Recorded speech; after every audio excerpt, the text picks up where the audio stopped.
पिता और पुत्र एवं पवित्र आत्मा नाम आमेन। प्रिय बंधुगण, आज आम मैंने साधु जॉन लाटेरान बेसिलिकार उत्सर्ग पर्व पालन करुछु।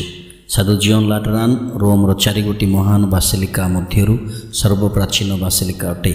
रोम धर्मप्रदेशर कैथेड्राल बा महादेवालय होइथिबारु यह पश्चिमर समस्त देवालय मध्यरे मर्यादा दृष्टि प्रथम। आमे आज रोमर लाटेरान पहाड़े प्राय 324 मसीह महान सम्राट कन्स्टान्टाइन द्वारा निर्मित यही बासिलिकार समर्पण उत्सव पालन करुछु। जोठारे पूर्वर सम्रांत मानक लाटेरानी परिवार प्रासाद थिला। सर्वशेष यह तांको पत्नी फाउस्ता माध्यम सम्राट कन्स्टान्टाइन को दि जाइथिला। सम्राट जी ख्रीष्टियन धर्म को साम्राज्यर सरकारी धर्म भाव में स्वीकृति देइथिले। से यही संपत्ति को मंडली को दान करथिले एवं 310 रु 314 साल मध्य पुण्य पिता साधु मिल्तियादेस जहाँ को मेल्कियादेस मध्य कहुए तांको हस्तांतर करथिले। सेठारे थिबा कोठागुड़िक मध्य बासिलिका, बाप्तिस्मा गृह बा मंदिर एवं लाटेरान प्रासाद अंतर्भुक्त। चतुर्थ शताब्दी रु चतुर्दश शताब्दी पर्यंत 1000 वर्ष धरी लाटेरान प्रासाद रोमर धर्माध्यक्ष भाव में पुण्य पिता अनुष्ठानिक बासस्थान थिला। तेणु भाटिकान यार स्थान नेबा पर्यंत यह विश्वस्तरीय मंडलीर केन्द्र थिला। 5टी एक्युमेनिकल बा सार्वभौमीय ख्रीष्टियन परिषद समेत 14 गोटी परिषद लाटेरान बासिलिकार अनुष्ठित होइथिला। 28 जन पुण्य पिता सेठारे कबर दिया जाइथिला। लाटेरान एक मंडलीर आदर्श अनुष्ठान को प्रतिनिधित्व करे जहाँ निर्यातना समय बंची रही रोमर साम्राज्यवादी समाज रे प्रवेश करथिला। शताब्दी धरी पुण्य पिता माने लाटेरान बासिलिकार दीक्षा स्नान, पूजन विधि और पुनरुत्थान रात्रि दिव्ययज्ञ पालन करुथिले। समस्त मंडलीर माता यह समस्त मंडली पाई आदर्श, कारण से केवल दीक्षा स्नान रे पिलामान को जन्म दियंती ताहा खाली नुह बरं तांको ठारू आहुरी अधिक, कारण तार मिशनारी प्रतिश्रुति द्वारा यह अन्य मंडली और गोष्ठी को जात करथिला। से तांकर मिशनारी प्रतिबद्धता माध्यम अन्य मंडली एवं संप्रदाय सृष्टि करबा उचित थिला। एही भव्य मंडलीर नामकरण सन्थ दीक्षा गुरु जहन और सोसम आचार्य को जहन नाम रे करा जाइथिला। बासिलिका अग्निकांड 1308, 1360, भूमिकंप 443 एवं अनुप्रवेशकारी मानक द्वारा आक्रमण 455 एवं सारेसेन्स 8म शताब्दी द्वारा आक्रमण एवं अवहेलित अर्थात अफगानिन पैपसी समय अर्थात पुण्य पिता माने आउ इटालीर रोम ठारे बसवास कले नाही, बरं से माने दक्षिण फ्रांस रे 1309 ठारू 1377 साल पर्यंत बसवास कले। यह द्वारा अनेक थर क्षयक्षति होइथिला। यहाको अनेक थर पुनर्निर्माण मध्य करा जाइछि। 7म शताब्दी यह परम पवित्र त्राणकर्ता नाम बहन करथिला। 787 मसीह नाइसियान परिषद पूर्वर बेइरुत्रे घटिथिबा एक आश्चर्यजनक घटनार स्मृति 1200 शताब्दीर नवेम्बर 9 तारिखरु एही पर्व पाई निर्धारण करा जाइथिला। जड़े जिहुदींक द्वारा आघात करा जाइथिबा त्राणकर्तांकर चित्ररु रक्त बाहरिथिला। एही पर्व को साधारण कैलेंडर रे केवल 1565 मसीह जोड़ा जाइथिला। यही पर्व पालन करिवार अर्थ हेउछि आमर दीक्षा स्नान संस्कार माध्यम एक स्थानीय मंडलीर सदस्य तार उत्पत्ति, दृढ़ीकरण संस्कार माध्यम आमर समृद्धि एवं दिव्य प्रसाद संस्कार माध्यम आमर पोषण को स्मरण रे रखिबा। आमर स्थानीय मंडली हेउछि मातृमंडलीर एक वंशधर जहाँ रोमर मंडली द्वारा प्रतिनिधित्व करा जाए, जार लाटेरान बासिलिकार यार ऐतिहासिक केन्द्र थिला। एठारे आमर स्थानीय मंडलीर जीवित सदस्य भाव में आमे एही दायित्व भाग नेउछु जे यह मध्य मातृमंडली परि होइथाए। यार भौगोलिक सीमा बाहर को जाई अन्य मंडली और संप्रदाय सृष्टि करे। अतएव प्रभु भविष्यत वक्ता जिसायଙ୍କ माध्यम रे कहिथिले, सेमानकर होमबली एवं सेमानकर बलिदान मो वेदी ग्रहण करा जिवो, कारण मो गृह को समस्त लोकंक पई प्रार्थना गृह बोली कहा जिवो। जिसाय 56:7। जेपरि आमे प्रकाशित पुस्तक रे पढ़ू, परमेश्वर को घर मनुष्य मानक सहित शिशुमानक सहित रहिबे एवं से माने तांकर लोक हेबे। प्रकाशित 21:3। जेहेतु आमे एपरि एक पवित्र मंदिर, आमे आमर बाप्तिचित आत्मार गभीरतम पवित्र स्थान रे आम मन व हृदय रे परमेश्वर को उपासना करू एवं तांकु सचोट और पवित्र सेवा प्रदान करू। से आमर प्रार्थना शुणती। ପ୍ରେମ ଏବଂ ଭକ୍ତିର ଏହି ଜୀବନରେ ଆମେ ପରମେଶ୍ୱରଙ୍କୁ ଭେଟିଥାଉ ତଥା ସେ ଆମକୁ ଭେଟି ତାଙ୍କ ସହିତ ସହଭାଗୀ କରାନ୍ତି। ଏଥିରେ ଅଦ୍ଭୁତ ସୌନ୍ଦର୍ଯ୍ୟ ଏବଂ ଆନନ୍ଦ ଦେଖାଯାଇଛି। ଗୀତ ସଂଗୀତା ଲେଖକ କହନ୍ତି, ହେ ପ୍ରଭୁ ସର୍ବଶକ୍ତିମାନ ପରମେଶ୍ୱର, ତୁମର ବାସସ୍ଥାନ କେତେ ଯେ ସୁନ୍ଦର। ମୋର ଆତ୍ମା ପ୍ରଭୁଙ୍କ ପ୍ରାଙ୍ଗଣ ପାଇଁ ଆକାଂକ୍ଷା କରୁଛି। ମୋର ହୃଦୟ ଏବଂ ମୋ ଆତ୍ମା ଜୀବନ୍ତ ପରମେଶ୍ୱରଙ୍କ ନିକଟରେ ସେମାନଙ୍କର ଆନନ୍ଦ ଗାନ କରୁଛି। ଗୀତ ସଂଗୀତା 84:1-2। ଆମେ କେବେ ଭୁଲିଯିବା ନାହିଁ ଯେ ଆମେ ପରମେଶ୍ୱରଙ୍କର ଏହି ମହାନ ବାସସ୍ଥାନ। ନିଶ୍ଚିତ ଭାବରେ ତୁମେ ଜାଣ ଯେ ତୁମେ ପରମେଶ୍ୱରଙ୍କ ମନ୍ଦିର ଏବଂ ପରମେଶ୍ୱରଙ୍କର ଆତ୍ମା ତୁମ ମଧ୍ୟରେ ବାସ କରନ୍ତି। ତେଣୁ ଯଦି କେହି ପରମେଶ୍ୱରଙ୍କ ମନ୍ଦିରକୁ ନଷ୍ଟ କରେ ତେବେ ପରମେଶ୍ୱର ତାଙ୍କୁ ନଷ୍ଟ କରିବ। 1 Corinthians 3:16, 1 Corinthians 6:19 ଏହିଭଳି ଭାବରେ ସାଧୁ ପାଉଲ କହନ୍ତି। ଅନ୍ୟ ସ୍ଥାନରେ ସାଧୁ ପାଉଲ ଆମକୁ ମନେ ପକାଇ ଦିଅନ୍ତି, ତୁମେମାନେ ପ୍ରେରିତ ଓ ଭାବବାଦୀମାନଙ୍କ ଦ୍ୱାରା ସ୍ଥାପିତ ମୂଳଦୁଆ ଉପରେ ନିର୍ମିତ ଏବଂ ଖ୍ରୀଷ୍ଟ ଯୀଶୁ ହେଉଛନ୍ତି ମୂଳଦୁଆ।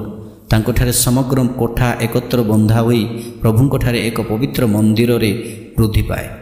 ତାଙ୍କଠାରେ ତୁମେମାନେ ମଧ୍ୟ ଅନ୍ୟ ସମସ୍ତଙ୍କ ସହିତ ପରମେଶ୍ୱରଙ୍କ ପାଇଁ ଏକ ଆତ୍ମିକ ବାସସ୍ଥାନ ଭାବରେ ନିର୍ମିତ ହୋଇଅଛ।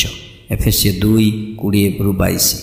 ଅନ୍ୟମାନଙ୍କ ସହିତ ସହଭାଗିତାର ଆମର ବିଶ୍ୱାସ, ଆଶା ଏବଂ ଦାନ ଦ୍ୱାରା ଆମେ ମଣ୍ଡଳୀକୁ ନିର୍ମାଣ କରୁ।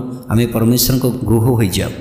ସାଧୁ ପିତର ଆମ୍ଭମାନଙ୍କୁ କେବଳ ତାହା କରିବାକୁ ଆମନ୍ତ୍ରଣ କରନ୍ତି, ଜୀବନ୍ତ ପଥର ପରି ଆସ ଏବଂ ଆତ୍ମିକ ମନ୍ଦିର ନିର୍ମାଣରେ ନିଜକୁ ବ୍ୟବହୃତ କର, ଯେଉଁଠାରେ ତୁମେମାନେ ଯୀଶୁଖ୍ରୀଷ୍ଟଙ୍କ ମାଧ୍ୟମରେ ପରମେଶ୍ୱରଙ୍କ ନିକଟରେ ଆଧ୍ୟାତ୍ମିକ ଓ ଗ୍ରହଣୀୟ ବଳିଦାନ ଉତ୍ସର୍ଗ କରିବା ପାଇଁ ପବିତ୍ର ଯାଜକ ଭାବରେ ସେବା କରିବ। 1 Peter 2:5। ଈଶ୍ୱରଙ୍କର ଉଦ୍ଦେଶ୍ୟରେ ଉତ୍ସର୍ଗୀକୃତ ଏବଂ ଈଶ୍ୱରୀୟ ଉପାସନା ପାଇଁ ଉତ୍ସର୍ଗୀକୃତ ପ୍ରତ୍ୟେକ ଦେବାଳୟ ହେଉଛି ଈଶ୍ୱରଙ୍କର ଗୃହ ଏବଂ ସ୍ୱର୍ଗର ଦ୍ୱାର। ସେଠାରେ ଆମେ ଈଶ୍ୱରଙ୍କୁ ଭେଟି ତାଙ୍କ ସହିତ କଥାବାର୍ତ୍ତା କରୁ। ତଥାପି ପରମେଶ୍ୱର ମନୁଷ୍ୟ ନିର୍ମିତ ମନ୍ଦିରରେ ବାସ କରନ୍ତି ନାହିଁ। ପ୍ରେରିତ 17:24। ଆମେ ତାଙ୍କୁ କୌଣସି ଗିର୍ଜା କୋଠା ଘରେ ବନ୍ଦୀ ଭାବରେ ସୀମିତ କରିପାରିବା ନାହିଁ, ଅଥଚ ତାହା ବହୁତ ଆଶ୍ଚର୍ଯ୍ୟଜନକ ଏବଂ ଗୌରବମୟ ଅଟେ। ଆମେ ବିଶ୍ୱାସୀମାନେ ମିଶି ଈଶ୍ୱରଙ୍କ ମନ୍ଦିର ତିଆରି କରୁ ଏବଂ ଆମ ମଧ୍ୟରୁ ପ୍ରତ୍ୟେକ ଏହି ମନ୍ଦିରର ଏକ ସହାୟକ, ଏକକ, ସର୍ବୋଚ୍ଚଙ୍କ ଏବଂ ଆବାସସ୍ଥଳ। ସେହିପରି ପରିବାର ମଧ୍ୟ, ଯେପରି ଭାଟିକାନ୍ ପରିଷଦ ବିତ୍ତୀୟ ଶିକ୍ଷା ଦିଏ, ଏହା ହେଉଛି ଗୃହସ୍ଥ ମଣ୍ଡଳୀ। ଲୁମନ୍ ଜେନ୍ସିୟମ୍ 11, ଯେଉଁଠାରେ ଈଶ୍ୱରଙ୍କୁ ପ୍ରେମ କରାଯାଏ, ଆଜ୍ଞା ପାଳନ କରାଯାଏ, ପୂଜା କରାଯାଏ ଏବଂ ପ୍ରାର୍ଥନା କରାଯାଏ। ଆମେ ଯେଉଁଠାକୁ ଯାଉ ଓ ଯାହା କରୁ, ଆମେ ପବିତ୍ର ତମ୍ବୁର ମର୍ଯ୍ୟାଦା ତଥା ପବିତ୍ରତା ବଜାୟ ରଖିବାକୁ ହେବ, ଯାହା ଆମେ ଅଟୁ।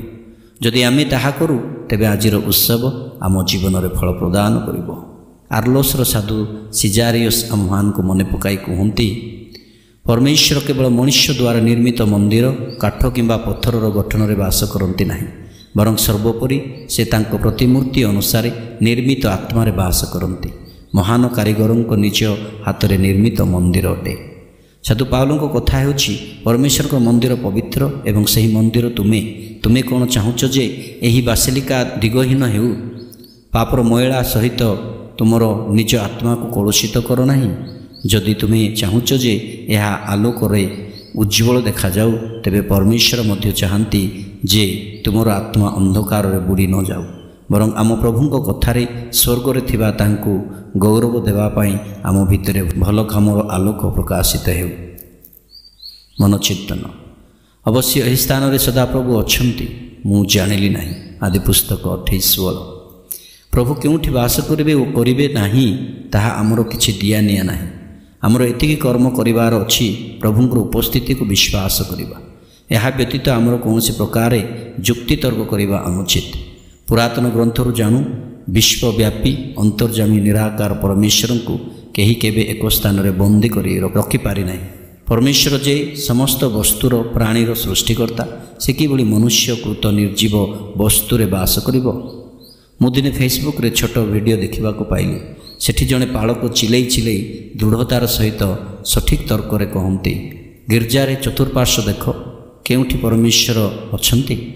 ମନୁଷ୍ୟକୃତ ମୂର୍ତ୍ତିମାନଙ୍କର ପରମେଶ୍ୱର ଅଛନ୍ତି? ତତ୍ପରେ କୁହନ୍ତି, କେହି କେବେ ଈଶ୍ୱରଙ୍କୁ ଦେଖିନାହାନ୍ତି, ହେଲେ ମନୁଷ୍ୟ କିପରି ପରମେଶ୍ୱରଙ୍କ ପ୍ରତିମୂର୍ତ୍ତି ବା ପ୍ରତିଛବି ବନେଇ ପାରିବ?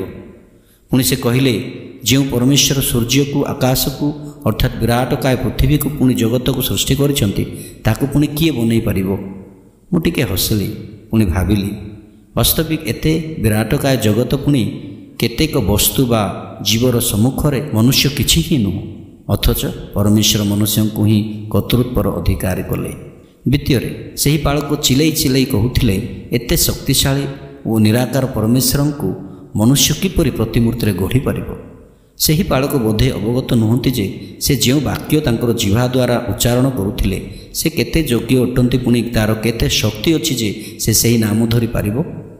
ସେ ଯେଉଁ ବାକ୍ୟ ବା ବାଇବେଲ ଧରି ପ୍ରଚାର କରନ୍ତି ଏବଂ ସାକ୍ଷ୍ୟ ଦିଅନ୍ତି ଯେ ସେହି ବାଇବେଲ କିଏ ତାକୁ ଦେଲା, ପରମେଶ୍ୱର ଲେଖିଛନ୍ତି ନା ମନୁଷ୍ୟକୃତ? ପରମେଶ୍ୱର ତାଙ୍କ ପୁତ୍ରଙ୍କ ଦ୍ୱାରା ଦର୍ଶିତ, ଯିଏ ପୁତ୍ରଙ୍କୁ ଦେଖିଛନ୍ତି ସେ ପିତାଙ୍କୁ ଦେଖିଛନ୍ତି। ଜହନ 14:9।